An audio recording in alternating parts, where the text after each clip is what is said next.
Hello guys, അപ്പോൾ വീട് മാറുന്നതിൻ്റെ video ഞാൻ ലോങ് വീഡിയോ ആയിട്ട് ഇട്ടിട്ടുണ്ടായിരുന്നു. അപ്പോൾ ഇതെൻ്റെ ബുക്ക് സ്റ്റാൻഡാണ്. ഇങ്ങനെ സ്റ്റെപ്പ് ആയതുകൊണ്ട് പതുക്കെ പതുക്കെ കഷ്ടപ്പെട്ട് ഇറക്കുവാണ്. അപ്പോൾ ഞങ്ങൾ ക്ലോത്ത്സ് എങ്ങനെയാണ് ഷിഫ്റ്റ് ചെയ്തതെന്ന് ഇന്നൊരാൾ കമൻറ്റ് വഴി ചോദിച്ചിട്ടുണ്ടായിരുന്നു. അപ്പോൾ ഇങ്ങനെയായിരുന്നു. നമ്മളൊരു തുണി ബെഡ്ഷീറ്റോ അങ്ങനെ കുറേ എന്തെങ്കിലുമൊക്കെ എടുത്തിട്ട് നമ്മുടെ തുണികളെല്ലാം വെച്ചിട്ട് ഇങ്ങനെ കെട്ടി വെക്കും. എങ്ങനെയാണ് കൊണ്ടുപോയത്.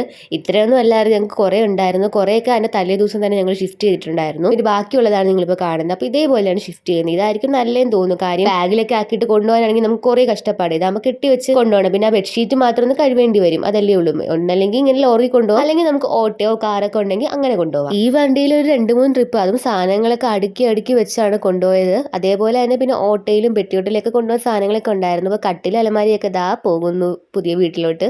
ഇപ്പം ഇങ്ങനെ പറയുന്നുണ്ടെങ്കിൽ ആ സമയത്ത് ഭയങ്കര സങ്കടമായിരുന്നു കേട്ടോ. നമ്മുടെ താമസിച്ച വീട്ടിൽ നമ്മുടെ സാധനങ്ങളൊക്കെ ഇങ്ങനെ കൊണ്ടുവന്ന് കാണുമ്പോൾ ഒരു സങ്കടം വരും. അത് ആ ഒരു അവസ്ഥ വന്നവർക്കേ മനസ്സിലാവത്തുള്ളൂ. പക്ഷെ ഇപ്പോൾ ഓക്കെയാണ് കേട്ടോ. ഈ വീട്ടിൽ ഞങ്ങൾ നല്ല ഹാപ്പി തന്നെയാണ്. പിന്നെ ആ സമയത്ത് ആ വീട്ടിൽ നിന്ന് ഇറങ്ങുമ്പോൾ ഒരു വിഷമം വരുമല്ലോ, അതേ ഉള്ളൂ. പിന്നെ അതാണ് ട്രോഫി സ്റ്റാൻഡൊക്കെ കാലിയിട്ടിരിക്കുന്നുണ്ടോ. ഇവിടെ ആണെങ്കിൽ ട്രോഫിക്ക് ഷെൽഫൊക്കെ ഉണ്ട്. അപ്പോൾ അതൊക്കെ ഞാൻ വേറെ ഏതെങ്കിലും വീഡിയോയിലൊക്കെ കാണിക്കാം.